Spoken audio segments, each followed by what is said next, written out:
Good morning, friends. I hope everybody's doing okay. This hair is something else. By the way, I don't know how to edit my videos, so you're going to see me move my hair, stammer, mispronounce a word, whatever. You're getting the raw me.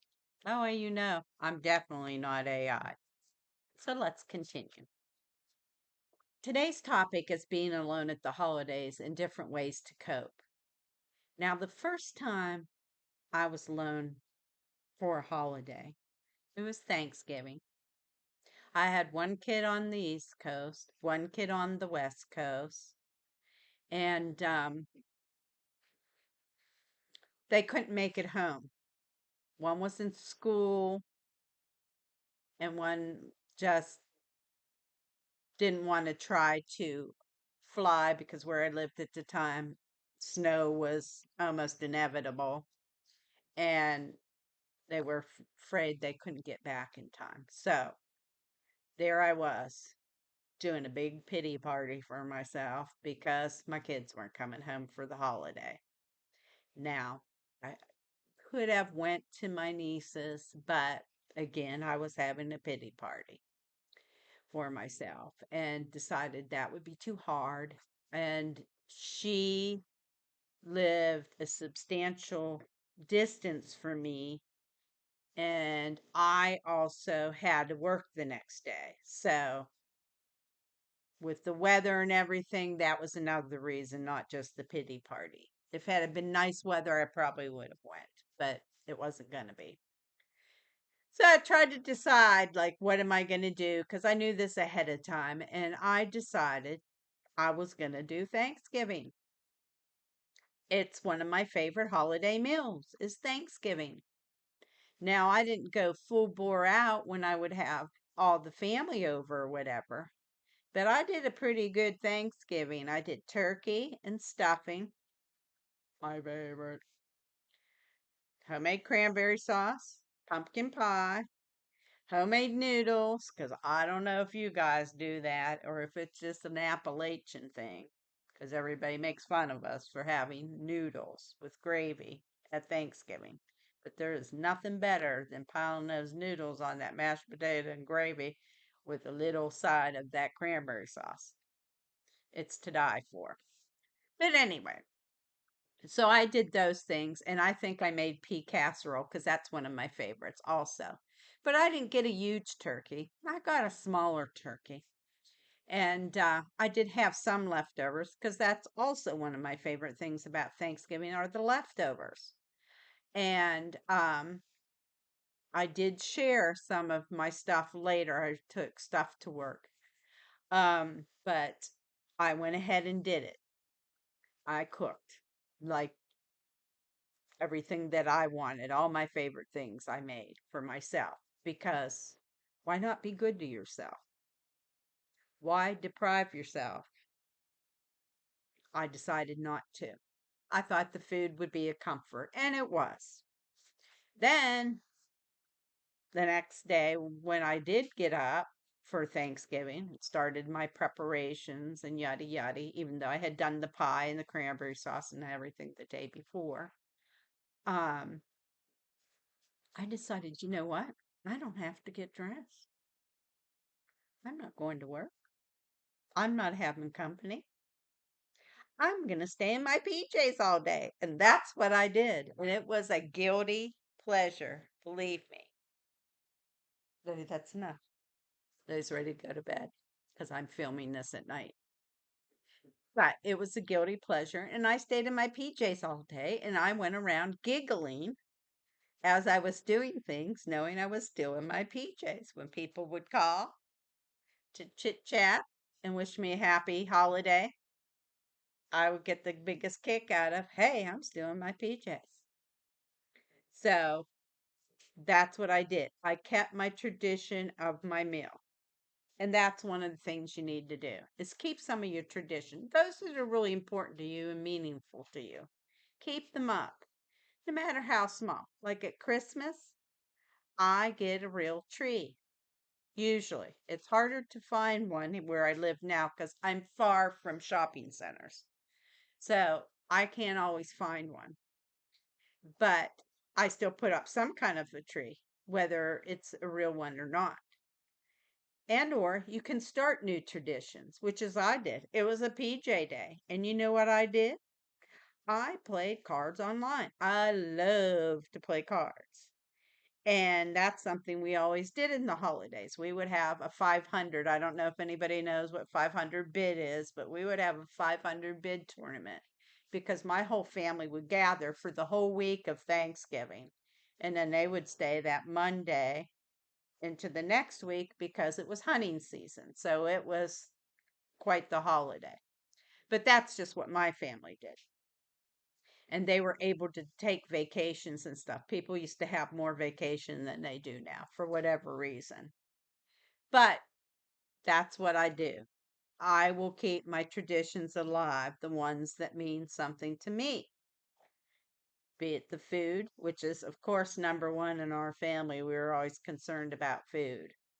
As soon as while we're eating one meal, we were discussing what we'd have for the next meal, because God forbid, And my grandmother was always worried there wouldn't be enough, and she would cook enough for an army, literally. There was always way too much food, but we had a lot of fun, we had a lot of laughs, and we had a lot of great food. So that brings me to my next thing. Recreate some of the meals that were your favorites when you had a holiday. You don't have to do the whole 9 yards. And if you don't want to cook, a lot of this stuff you can buy at the deli or buy it in a way it's prepared. I do make all my stuff from scratch. I'm a scratch cook. But you don't have to be if you're not. You can still recreate that meal and have it that you just have to heat it up or whatever you have to do. Another thing is the reaching out to the family. If you can't be with them, you'd still call and chat and reminisce a little bit. Uh, they might not have as much time, but I'm sure they know you're alone and they'd be willing to, chit chat for 15 minutes or so. They always call me if I'm not able to make it, and we have a nice little chit chat. And it's nice to hear everybody say hi and love you and all that kind of thing. Um, do love the fam. You could also invite somebody over to your house that you know is also going to be alone. And the two or three of you or whatever could do a little something together. Have a little potluck, hang out, play some cards, do a hobby, whatever. As we get older, we tend to know more people that are by themselves due to deaths or divorce or just being single. Um, so you might be surprised that people will accept an invitation even on the holidays because a lot of people don't have anybody. It's surprising how many people really don't have anyone. And again, that's what led me to create this channel. I want everybody to have somebody, even if it's me. But we have each other. That's the main thing. So you can invite somebody over and share a meal. You can volunteer. I did that too. Volunteer at a shelter, pass out a meal. Maybe your church does it. Or you can go to a sponsored meal. A lot of times, it's not only just for the poor, it's for people so they're not alone. A lot of churches do that, and they want you to come. And you can always donate something if you feel funny about it, or, you know, donate meals or help. Um, Animal shelters always need somebody to walk dogs if you have the kind of weather that you can do that. You'd be amazed at the different ways that you can volunteer during the holidays. I mean, some places want people to rock babies and stuff like that. So you just never know where you could volunteer. And when you give to others, it really warms your heart and you get more out of it than the people you're helping do. You just do. I love to volunteer. I'm kind of out here in the middle of nowhere, so the chances are less than they used to be, but I used to volunteer all the time. But you could do that. You can volunteer.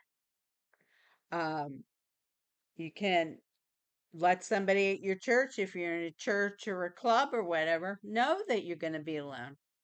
It's not exactly fishing for an invite, but you might be surprised that you might get an invitation from somebody because they don't want you to be alone. When I did family holiday dinners, if anybody ever mentioned somebody might be alone or is going through breakup or divorce or whatever, I'm like, tell them to come. The more the merrier. Believe me, I always had way more food than we could ever eat. But I always would try to include somebody I knew was going to be alone because it's hard. It's a hard thing to do with if you're not used to it. Also, just do your favorite things. Do your hobby, read a book, watch a movie, have fun by yourself.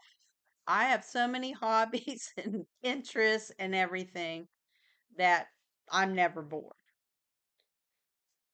And again, I will probably play a couple games of cards because I am going to be home alone for Thanksgiving this year. Um, because the kids aren't going to be able to come. And that's fine. I can deal with it. I've been invited places and I've chose to stay home because A, I want to cook that turkey dinner so I have leftovers. And B, I'm okay with it. I'll keep in touch, do a couple zoomies with the kids and stuff, and it'll be fine. And again, stay in your PJs. It does feel like a guilty pleasure. I'm telling you, it's kind of fun. It's like you're having your own PJ party. You still can get cleaned up and everything, but just put on a fresh pair of PJs. Who cares? Snug with your pets, snug with a pillow, whatever. Do your thing and enjoy yourself. You've got to be good again to yourself. Self care is everything. So do what's going to make you feel good. Don't mope. Don't cry. Do something positive for yourself. Go for a walk if the weather permits. It's good to be outside. Walking alleviates stress and or depression, and fresh air is fantastic for you, and exercise is great for you. So go for a walk if you're able to do that. That's also another thing to do. And like I said, don't deprive yourself of anything. Don't start a diet, for God's sakes, before Thanksgiving. Indulge. Buy your favorite sweet treat. Bake yourself a pie. I have these little pie pans that are about 6 inches big. So I will make a pumpkin pie, but it'll only be that big because if I got the big one, I'll eat the whole thing. That's just who I am. But indulge. Buy something maybe you wouldn't ordinarily eat. It's okay, but don't feel bad. Reach out, get online, try and find me and come play some cards with me because I'll be doing it. But do your favorite things and be good to yourself. That's the important thing. Don't feel alone because you're not alone. You're here, you're part of our community, and you are not alone. So reach out, let me know what you do if you happen to be alone at the holidays and how you cope with it or what your traditions are for Thanksgiving and Christmas. I'd be interested to hear what everybody does, what their favorite food. What's your favorite food at Thanksgiving? Come on. I'm telling you, there's so many, isn't there? But what's your favorite? And what do you like to do?